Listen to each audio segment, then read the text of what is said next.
Ah, a Chevrolet Veraneio. Só de falar esse nome, uma legião de brasileiros imediatamente sente um aperto no peito misturado com nostalgia e o eco distante de um ronco grave de motor que parecia vir das profundezas da terra. Se você viveu entre os anos 1970 e 1990, é impossível não ter uma memória vívida daquele caixote quadrado imponente que dominava as ruas brasileiras como um tanque de guerra disfarçado de carro de família. Mas por que diabos as famílias brasileiras se apaixonaram perdidamente por um veículo que parecia ter sido projetado para transportar tropas em terreno de guerra?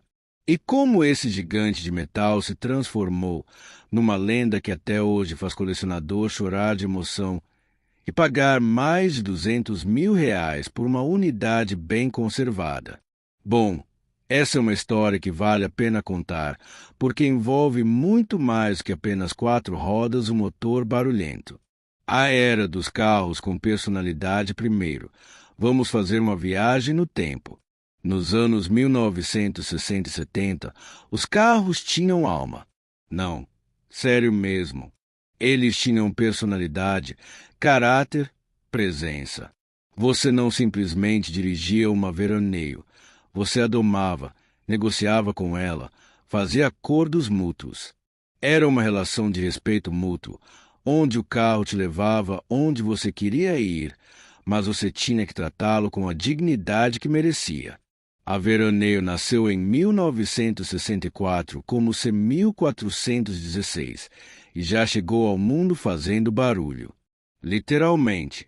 Baseada na picape C14 e inspirada na gigantesca Suburban americana, ela era como aquele primo grande da família que todo mundo respeitava, secretamente, invejava um pouquinho.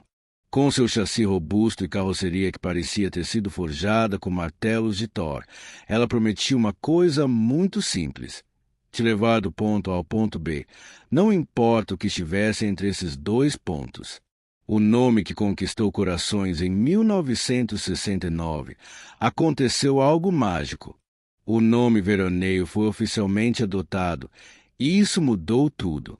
Não era mais apenas um utilitário com uma numeração fria e técnica. Agora ela tinha um nome que evocava férias, família, aventura, aqueles verões intermináveis da infância quando o tempo parecia suspenso e as possibilidades eram infinitas. E que nome genial, não é mesmo? Veraneio carregava consigo todo o sonho brasileiro de liberdade, de estrada aberta, de malas no bagageiro e família inteira cantando no banco de trás. Era o carro que prometia transformar qualquer viagem numa aventura épica, mesmo que o destino fosse apenas a casa da vovó no interior. Por que as famílias se apaixonaram agora? Vamos ao ponto crucial. Por que as famílias brasileiras se jogaram de cabeça no amor pela Veraneio? A resposta é simples e complexa ao mesmo tempo. Primeiro, ela resolvia um problema muito brasileiro: como transportar uma família numerosa. E naquela época, as famílias eram realmente numerosas, com segurança, conforto e dignidade pelas estradas precárias do nosso país. A Veraneio era como um apartamento sobre rodas.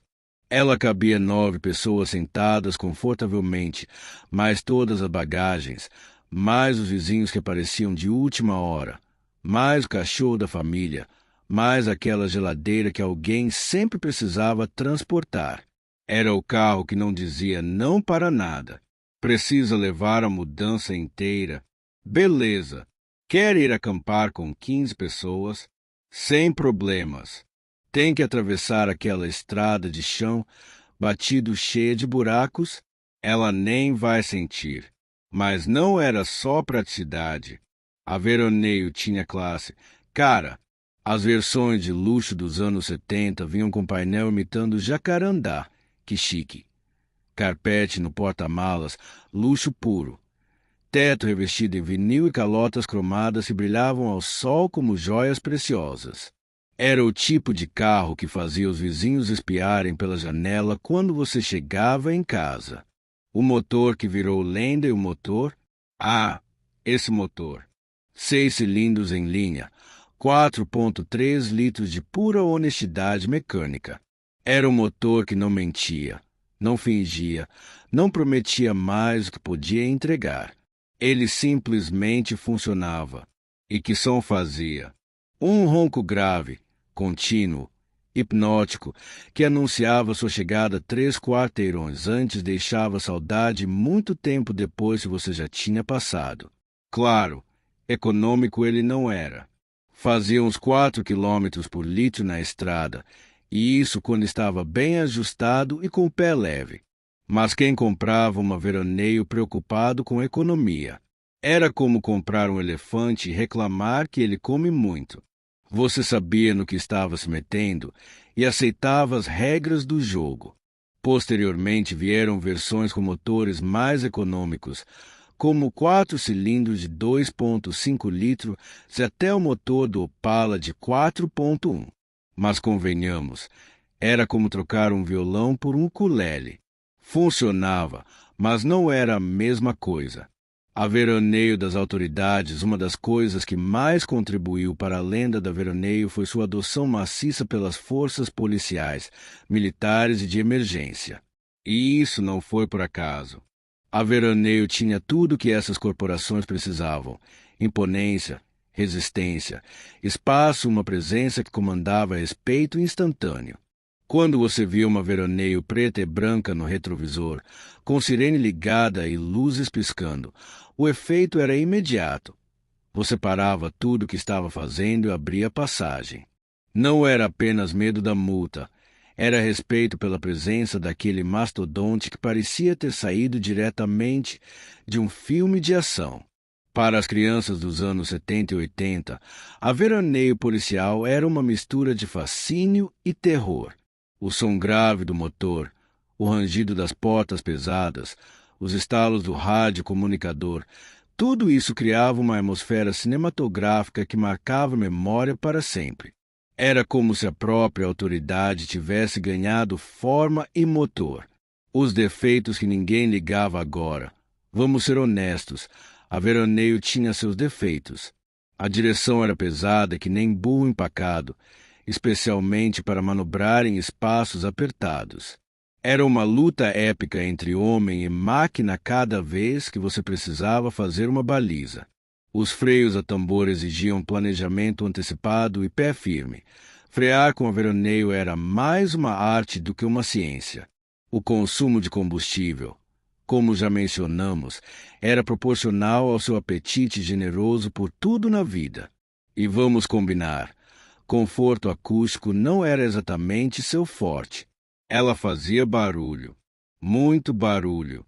O tipo de barulho que você ouvia chegando em casa quando ainda estava a 2 quarteirões de distância. Mas sabe o que é engraçado? Ninguém ligava para esses defeitos. Era como ter um amigo meio bruto, meio desajeitado, mas que sempre estava lá quando você precisava.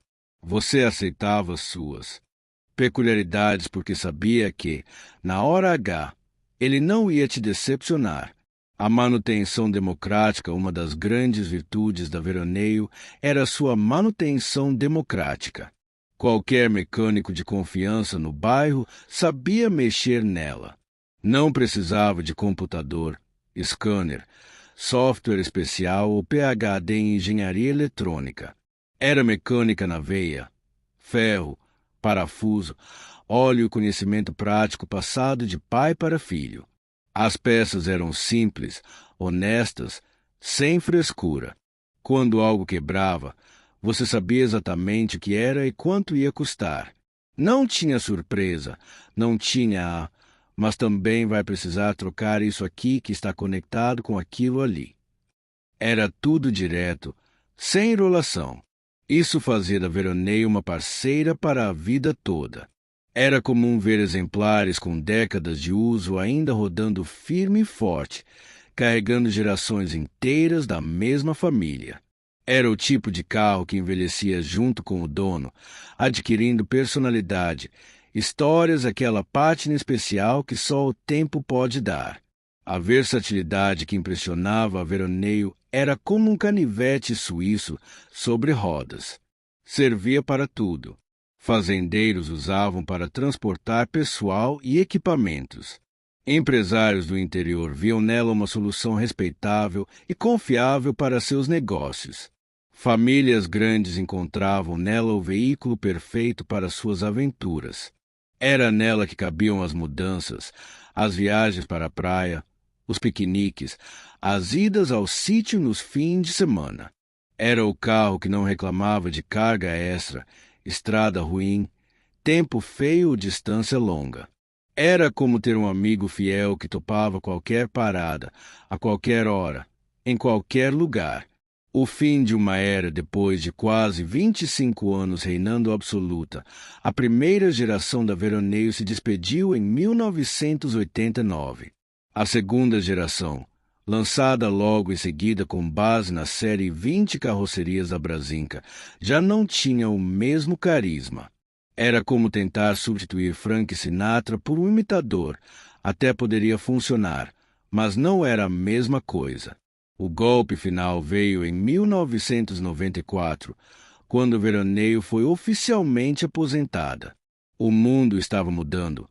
Chegavam os carros importados, as exigências ambientais ficavam mais rigorosas e aquele modo de fazer carro robusto e sem frescura estava saindo de moda.